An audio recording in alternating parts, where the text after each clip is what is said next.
नमस्कार मंडळी, श्री स्वामी समर्थ. स्वागत आहे तुम्हा सर्वांचं आपल्या यूट्यूब चॅनलमध्ये. स्वामी महाराजांच्या कृपेने तुमच्या सर्व चांगल्या इच्छा मनोकामना पूर्ण हो, हीच मी स्वामींच्या चरणी प्रार्थना करते आणि आजच्या नवीन व्हिडिओला सुरुवात करते. येत्या 21 जुलैला म्हणजेच रविवारी या दिवशी आलेला आहे गुरुपौर्णिमा. आपल्या हिंदू धर्मामध्ये गुरूंना देव समान मानले जाते आणि गुरुपौर्णिमा हा सण देवाच्या रूपात गुरूंची पूजा आणि सन्मान करण्यासाठी साजरा केला जातो, जो दरवर्षी आषाढ महिन्याच्या शुक्ल पक्षाच्या पौर्णिमेच्या दिवशी साजरा केला जातो. तर यावेळेस ही जी पौर्णिमा आहे तर ती रविवारी म्हणजेच 21 जुलैला आलेली आहे आणि या दिवशी गुरूंचा आशीर्वाद घेण्याबरोबरच स्नान दान इत्यादी गोष्टींना सुद्धा खूप महत्त्व दिलं जातं. असं म्हणतात की गुरूंच्या कृपेने जीवनात सुख शांती आणि समृद्धी येते आणि कष्ट आणि दुःखाचा नाश होतो. म्हणून गुरुपौर्णिमेचा दिवस अतिशय शुभ मानला जातो. पहा, गुरुपौर्णिमेनिमित्त आपण सर्वांनीच 21 दिवसांची किंवा 11 दिवसांची स्वामींची सेवा ही सुरू केलेली आहे आणि ही सेवा येत्या रविवारी म्हणजेच गुरुपौर्णिमेच्या दिवशी समाप्त होणार आहे. गुरुपौर्णिमेच्या दिवशी आपल्या गुरूंच्या सेवेसोबतच आपल्याला भगवान विष्णू आणि माता लक्ष्मी यांची सेवा उपासना जी आहे तर ती करायची आहे.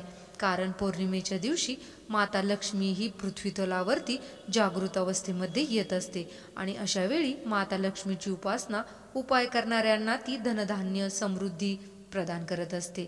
आणि ह्या व्हिडिओमध्ये मी तुम्हाला गुरुपौर्णिमेसाठी एक अतिशय प्रभावी असा उपाय सांगणार आहे. गुरुपौर्णिमेच्या दिवशी आपल्याला उंबराच्या झाडाची ही एक वस्तू नेहमी आपल्या जवळ ठेवायची आहे. ही वस्तू आपल्या जवळ ठेवल्याने जीवनातील सर्व अडचणी दूर होऊन प्रत्येक इच्छा मनोकामना ही पूर्ण होऊन दारिद्र्य नष्ट होऊन आपलं नशीब उजळेल आणि प्रगती होईल. असा हा एक उपाय आजच्या व्हिडिओमध्ये मी तुमच्यासोबत शेअर करणार आहे. त्यामुळे तुम्ही व्हिडिओ शेवटपर्यंत नक्की पहा. चॅनलवरती नवीन असाल तर चॅनललाच नक्की सबस्क्राईब करा आणि असेच माहितीपूर्ण नवनवीन व्हिडिओ पाहण्यासाठी बेल आयकॉनलाही प्रेस करा, म्हणजे जेव्हा कधी मी नवीन व्हिडिओ अपलोड करेल त्याचं नोटिफिकेशन सर्वात अगोदर तुम्हाला भेटेल आणि तुम्ही एक पण व्हिडिओ मिस करणार नाही. तर पहा, गुरुपौर्णिमेनिमित्त अनेक जण गुरुचरित्राचं पारायण करत असतात. त्याचबरोबर 21 दिवस किंवा 11 दिवस उंबराच्या झाडाची सुद्धा पूजा करत असतात. संकल्प करून जर आपण ही सेवा केली तर त्या सेवेचं आपल्याला निश्चितच फळ प्राप्त होत असतं. गुरुपौर्णिमेच्या दिवशी या औदुंबराच्या झाडाची पूजा करायला खूप महत्त्व दिलं जातं. औदुंबराखाली दत्तगुरूंचे वास्तव्य आहे असं म्हटलं जातं. या झाडाचा संबंध थेट शुक्रग्रहाशी आहे आणि जर आपल्या कुंडलीतील शुक्रग्रह हा बलवान होण्यासाठी उंबराच्या झाडाचे संबंधित आपण काही उपाय केले तर ते आपल्यासाठी खूप फायदेशीर ठरत असतात. असं मानलं जातं की या उंबराच्या झाडाला नियमित पाणी घातल्यास आणि त्याखाली दिवा ठेवल्यास तुमच्या कुंडलीतील शुक्रग्रह हा बलवान होतो आणि सोबतच पैशासंबंधीच्या समस्या दूर होतात. शुक्र हा संपत्ती आणि ऐश्वर्य आराम ग्रह मानला जातो आणि असे म्हटले जाते की ज्याच्या कुंडलीतला शुक्र ग्रह हा मजबूत स्थितीत असतो त्याला धन आणि ऐश्वर्य यांची कधीही कमतरता भासत नाही. पण त्यांच्या कुंडलीतील शुक्र ग्रह हा कमकुवत असतो तिथे दरिद्रता आर्थिक समस्या आणि तंगीही कायम राहते. आणि म्हणूनच जर तुम्ही हा उपाय गुरुपौर्णिमेच्या दिवशी केला तर तुम्हाला श्रीमंत बनण्यासोबतच तुमच्या समस्याही दूर होतील.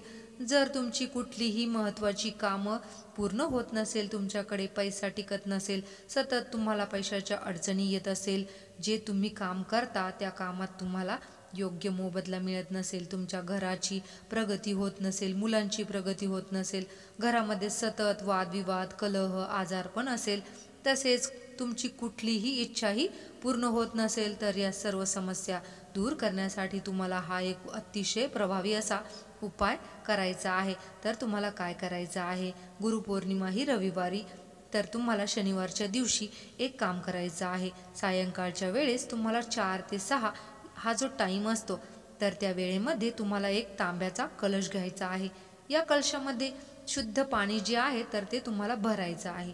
या पाण्यामध्ये तुम्हाला बघा थोडंसं कच्चं दूध, आपण गरम न केलेलं दूध असतं तर ते टाकायचं आहे आणि सोबतच तुम्हाला 1 चमचाभर साखर जी असते तर ती टाकायची आहे. एक शुद्ध गाईच्या तुपाचा दिवा तुम्हाला घ्यायचा आहे. मातीची पंती घ्यायची आहे, त्यामध्ये शुद्ध गाईचं तूप टाका, दुहेरी कापसाची वात करून लावा.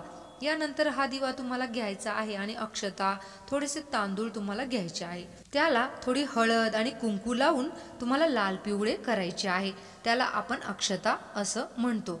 तर हे तांदूळ तुम्हाला घ्यायचे आहेत. हा दिवा घ्यायचा आहे आणि हे पाणी घ्यायचं आहे. यानंतर तुमच्या घराजवळ जिथे कुठे औदुंबराचं झाड असेल, उंबराचं झाड असेल, तर तिथे तुम्हाला जायचं आहे. गेल्यानंतर तुम्हाला सर्वप्रथम हा दिवा त्या झाडाखाली प्रज्वलित करायचा आहे. तुम्ही जे पाणी घेऊन गेलेले आहे ते पाणी तुम्हाला वृक्षाला अर्पण करायचं आहे. तुम्ही जे तांदूळ घेऊन गेलेले आहात लाल पिवळे, तर ते तांदूळ तुम्हाला अर्पण करायचे आहे. यानंतर या झाडाला तुम्हाला 11 प्रदक्षिणा करायच्या आहेत.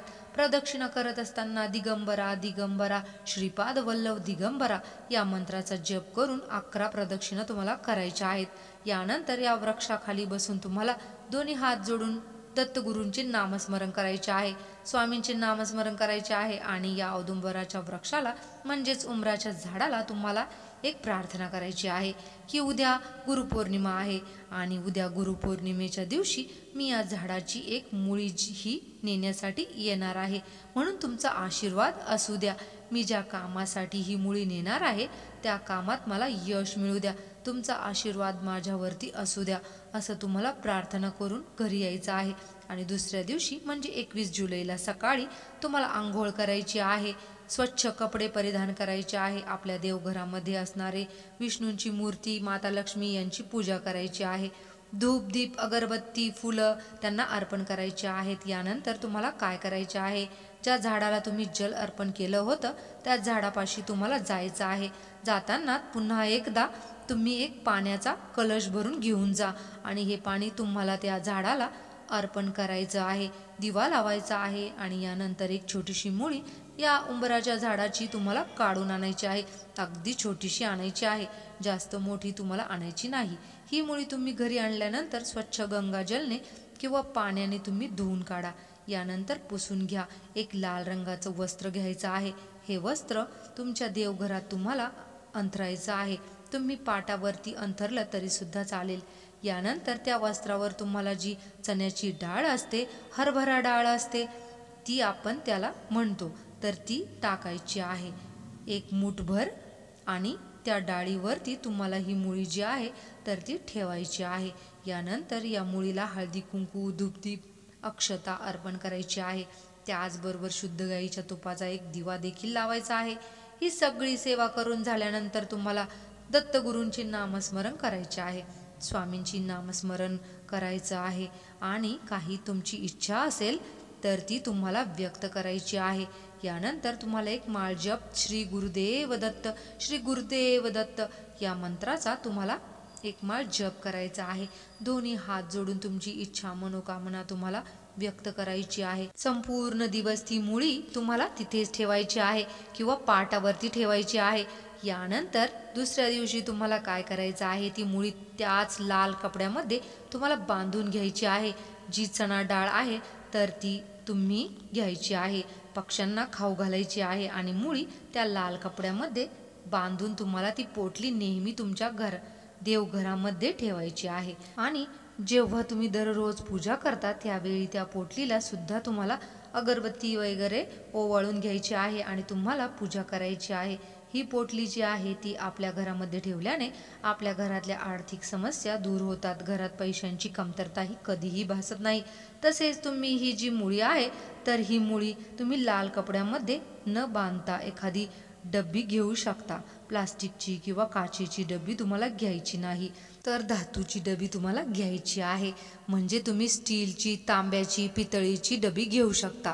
त्या डबीमध्ये सुद्धा तुम्ही ही मुळी जी आहे तर ती ठेवू शकता. आता डबीमध्ये ही मुळी ठेवताना तुम्हाला काय करायचं आहे, कुंकू भरायचं आहे. कुंकवामध्ये तुम्हाला ही जी मुळी आहे तर ती घालून ठेवायची आहे आणि नेहमी आपल्या देवघरामध्ये ठेवायची आहे. किंवा तुम्हाला शक्य झालं तर तुम्ही तुमच्या घरामध्ये जिथं पैसे ठेवता तिथे तुम्ही ही मुळी सुद्धा ठेवू शकता. ही मुळी आपल्या घरामध्ये ठेवल्याने आपल्या कुंडलीतील शुक्र ग्रह हा मजबूत होतो. पैशासंबंधी अडचणी दूर होतात, लक्ष्मी आपल्याकडे खेचली जाते, घरातले वाद विवाद कलह यासारख्या समस्या ज्या आहेत तर त्या दूर होतात. जर तुम्हाला ही माहिती आवडली असेल तर व्हिडिओला एक लाईक अवश्य करा आणि अशीच नवनवीन माहिती ऐकण्यासाठी आपल्या चॅनलला सबस्क्राईब करा.